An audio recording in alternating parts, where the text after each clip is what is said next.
When I got out, I almost became a statistic. When I got started, I got out of law enforcement. So I served 4 years in the Marine Corps, 2 combat tours. I was in law enforcement for 10 years. When I got out, I almost became a statistic. Almost took my life before I got out. I went into the VA to be able to get help, and they wanted to shove pills down my throat. So I was like, how many of our guys go into the VA and seeking for help, and they get met with all of these barriers, or they get met with, hey, the only thing we can do for you is give you a group therapy or shove pills down your throat. We're not going to be able to do therapy for about 3 months or something like Yeah. that.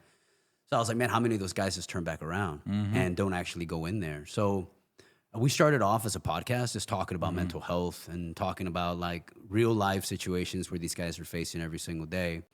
And the more and more I talk to people, the more I realize that a lot of these guys wanted to get the help, but they've created all of these barriers of reasons why not to get that help, right? So it was insurance. It was, I want to work for federal, and I don't want them to look at me saying, why are you going to therapy? All of these things. So I was like, what if we alleviate all of those barriers? We remove all those barriers, and then we just basically have the individual really look at themselves and say, do I really want to get the help?